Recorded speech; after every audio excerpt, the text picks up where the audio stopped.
Welcome to my channel guys. Ashu Soni. तो आप लोग को पता है आज हम किस टॉपिक पे बात करने वाले हैं। तो आज हम बात करने वाले हैं 26 जनवरी के इतिहास के बारे में। आइए समझते हैं कुछ इंपॉर्टेंट फैक्ट के बारे में। 26 जनवरी 1950 को हमारे देश का संविधान लागू हुआ था और इसके साथ ही साथ हमारे देश एक संविधान एक तो दोस्तों अगर हम बात करें इस दिन की तो ये दिन एक त्योहार के बिल्कुल बराबर होता है।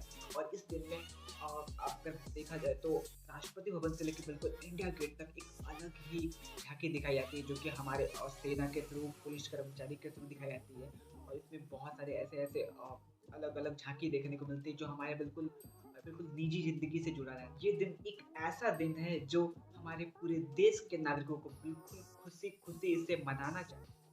तो 26 जनवरी जैसे ये दिन नज़दीक आता है, जैसे ये डेट नज़दीक आती है, तो आप अक्सर देखेंगे छोटे-छोटे जो बच्चे होते हैं उन लोग के हाथों में एक फ्लैग रहता है, हैंड में रहता है रबर तिरंगे झंडे का। तो वो कहीं न कहीं एक तरह से देशभक्ति को दिखाता है। आपके आस-पास जो भी घर होते हैं, जितने भी आपके बिल्डिंग्स होते हैं, जो भी ऑफ़िस होते हैं, हर एक ऑफ़िस को बिल्कुल तिरंगे झंडे से सजाया जाता है। 15 अगस्त 1947 को जिस समय हमारा देश, हमारा भारत आज़ाद हुआ था, उस समय एक घोषणा की गई थी कि हमारे देश को, हमारे राष्ट्र को एक ऐसे कानून की ज़रूरत है, एक ऐसे संविधान की ज़रूरत है जो हर नागरिक के लिए बराबर हो। तो 26 नवंबर 1949 को एक संविधान पारित किया गया, जिसे 26 जनवरी 1950 को इसे लागू किया गया। और इसके साथ ही साथ हमारे देश को, हमारे राष्ट्र को 26 जनवरी 1950 को एक नया संविधान मिल गया था। भारत का गणतंत्र दिवस 26 जनवरी को क्यों मनाया जाता है? जैसा कि आप जानते हैं कि गणतंत्र दिवस हमारा राष्ट्रीय पर्व है जो 26 जनवरी को मनाया जाता है। हर साल गणतंत्र दिवस के दिन एक भव्य परेड का आयोजन किया जाता है जो इंडिया गेट से राष्ट्रपति भवन तक होती है। इस परेड के दौरान थल सेना, वायुसेना और नौसेना के जवान शामिल होते हैं। इस परेड के दौरान 3 सेनाओं के प्रमुख राष्ट्रपति को सलामी देते हैं। यही नहीं, इस दिन 3 सेनाएं आधुनिक हथियारों का प्रदर्शन भी करती हैं जो राष्ट्रीय शक्ति का प्रतीक है। लेकिन क्या आप जानते हैं कि गणतंत्र दिवस 26 जनवरी को ही क्यों मनाया जाता है? तो आज मैं आपको इसी के बारे में बताने जा रहा हूं। दरअसल सन 1950 में भारत सरकार अधिनियम को हटाकर भारत का संविधान लागू किया गया था।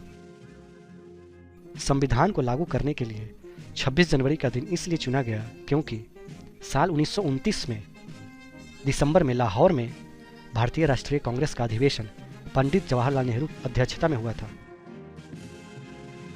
इस अधिवेशन में प्रस्ताव पारित कर इस बात की घोषणा की गई थी कि यदि अंग्रेज सरकार द्वारा 26 जनवरी 1930 तक भारत को स्वतंत्र देश का दर्जा नहीं दिया गया तो भारत को पूर्ण रूप से स्वतंत्र देश घोषित कर दिया जाएगा।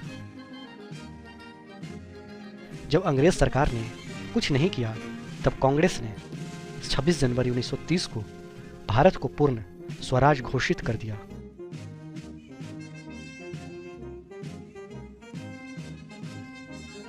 छब्बीस जनवरी 1950 के दिन सुबह 10:18 पर भारत एक गणतंत्र बना।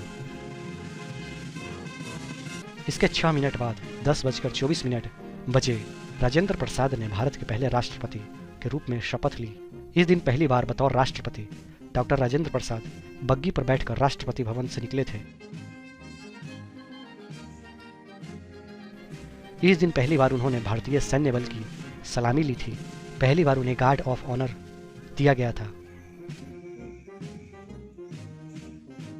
गणतंत्र दिवस के दिन भारत में राष्ट्रीय अवकाश घोषित किया जाता है। 26 जनवरी के दिन भारत के राष्ट्रपति राष्ट्रध्वज फहराते हैं और राष्ट्रगान गाया जाता है। तो इन्हीं कारणों की वजह से भारत का गणतंत्र दिवस 26 जनवरी को मनाया जाता है। जैसा कि मैं आपको बता दूं, हमारा संविधान जो कि 251 पन्ने का है और ये दुनिया में सबसे बड़ा लिखित संविधान। और साथ ही साथ इस संविधान को बनाने के लिए 389 लोगों की जरूरत पड़ी थी, जिसमें से 15 महिलाएं भी थी। तो दोस्तों मैं आपको बता दूं, 1946 में संविधान पारित करने से पहले एक सभा बनाई गई थी जिसे संविधान सभा कहा जाता है। उसमें डॉक्टर राजेंद्र प्रसाद को उस सभा का अध्यक्ष बनाया गया था। डॉक्टर राजेंद्र प्रसाद ने एक अलग से सभा बनाई जिसमें डॉक्टर बी आर अम्बेडकर को उस सभा का अध्यक्ष बनाया। दोस्तों संविधान को 2 भाषाओं में लिखा गया था, एक हिंदी में एक इंग्लिश में। और इसे जब पारित किया गया था तो उसमें से 308 सदस्यों ने उसमें साइन किए थे, क्योंकि कुछ हिंदी में किसी ने इंग्लिश में किए थे। तो आप लोग ये भी सोचते होंगे कि 15 अगस्त और 26 जनवरी में क्या फ़र्क है। 15 अगस्त जो होता है वह उस समय हमारा देश आज़ाद हुआ था और 26 जनवरी को हमारा संविधान पारित हुआ था और संविधान हमें मिला था हमारे देश के लिए।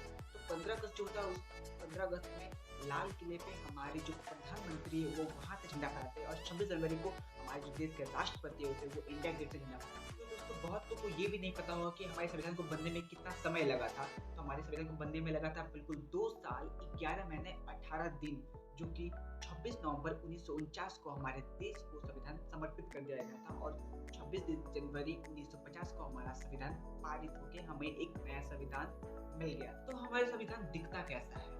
तो हमारे संविधान में प्रभु श्री कृष्ण का चित्र दिखाया गया है। उसमें बहुत सारे ऐसे गुरु, बहुत सारे ऐसे महारथ राजाओं का चित्र दिखाया गया, अलग अलग पन्नों में उनका जिक्र किया गया और उन्हें दर्शाया गया है। तो कहीं ना कहीं ये हमारे लिए, हमारे देश के लिए, हमारे राष्ट्र के लिए गौरव का विषय है, गौरव की बात है।